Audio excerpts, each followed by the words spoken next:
Cheats are sometimes a contentious issue, but honestly, they do have a lot of purposes. Hi folks, it's Falcon, and today on Gameranx, 10 reasons why video games should have cheat codes. Number 10 is dealing with bugs. In fact, this is actually what cheat codes were originally designed for. Let's say you're a QA tester for a game, and you have a 120-hour JRPG, and you have to find all of the errors in the programming of the game. You don't really have time to spend on grinding. Yes, there's some degree of grinding you're going to have to do to find out if there's any bugs in the grinding, but once you've done that, yeah, you kinda have to do other stuff instead of continue the grind to progress through the game. Also, make the assumption that a bug involves, like, destroying the save file. Yeah, that would make a big problem in completing the bug testing of the game. QA testers have to be able to basically do anything in a game so that they can find out if anything breaks the game. Number 9 is replay value. While a lot of people think that cheat codes are to make games easier, you also have to think of how boring doing some things a second time on the second playthrough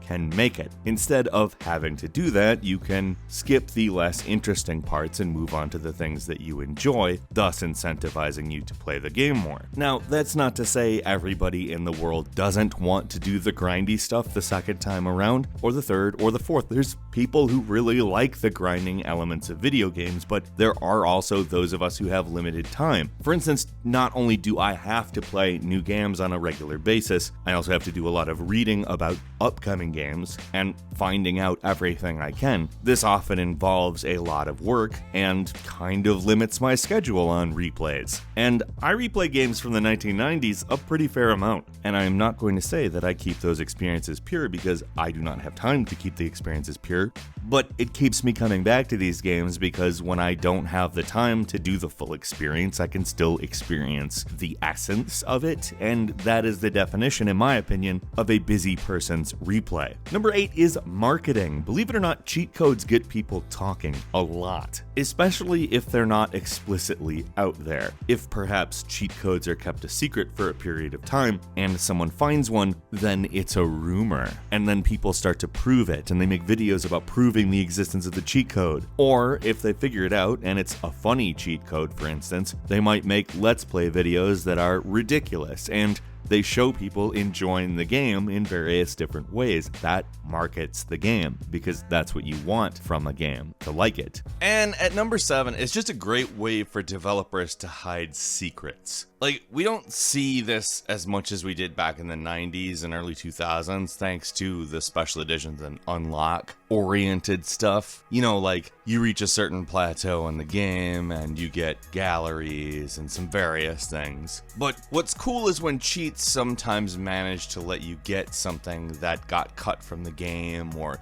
wasn't finished, and maybe it's a secret level that you were able to warp into using a cheat, and it's like weird. It feels like something you're not supposed to be able to do, even though it very well could be something you're supposed to be able to do. It might have just been something that was left in by accident though, and some warp cheat gave you the ability to do this. What's nice, I think, is when it's intentional and it's sort of like a thank you for actually giving a crap what kind of work that the developers put into the game. Number 6 is accessibility, and, well, frankly, not all gamers have all of the same motor skills. Some people are hearing impaired, some people are visually impaired, and there are other disabilities that can affect whether or not a person is able to play the game in the same way other people would. Does that mean they shouldn't be allowed to enjoy the game? I kind of don't think so. So you might have cheats that allow for a game that is hard but fair for somebody who has all of their motor skills to be playable for somebody with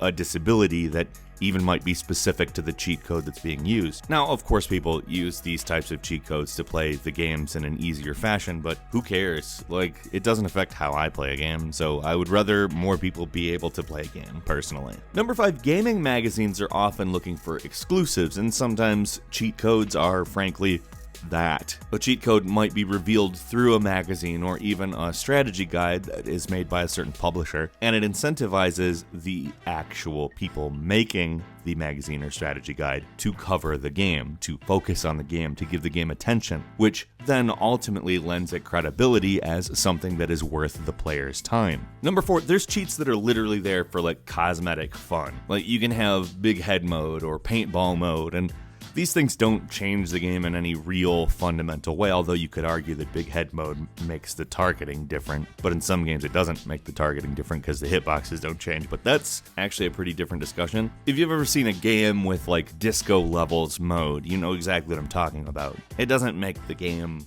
fundamentally different, but it does make it silly and fun. Number 3, there are cheats that actually make games more challenging as opposed to less. Like, a cheat doesn't have to be unlimited ammo or god mode. It could be the enemies take much more to kill, or more enemies, or less ammo drops. Cheats can be used to make a game into a more difficult experience and therefore not only improve replayability, which we already talked about, but might even make a game more interesting to people who find it too easy. And those people absolutely, definitely have a point. If a game doesn't actually challenge them, why did they buy it? Well, why not customize it a bit and have more to do? Number 2, cheats as unlocks, which makes a reward ultimately for completing something. Instead of making it so that you press like a button combination, you instead beat something and you get the ability to do blankety blank. And a lot of the time cosmetic cheats are behind this type of a criteria wall, but that's not always the case. This is sometimes how you access god mode in a game. And if this is how it works, this is incentive for people to play the game as well. And finally, number 1, to allow for unintended fun. There are cheats that give the player more agency in what happens in the world. We're talking more chaotic things like control over gravity, control over weather, control over the physics itself beyond gravity. This allows a more unintended type of fun to happen. And that can be really worthwhile because there's even times when I think this type of a cheat maybe inspires people to mod the game. I think there's a lot of cool things that happen specifically because this type of thing can happen. And obviously this stuff is all mainly oriented towards single player as opposed to, you know, creating a multiplayer cheat ecosystem, unless of course there's some underlying want for that. But bearing that in mind, what kind of cheat is most interesting and usable for you? What do you do when you cheat in a game? Leave us a comment, let us know what you think.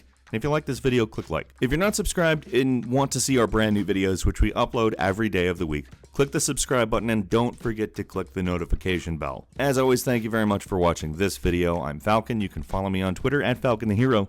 We'll see you next time, right here on Gameranx.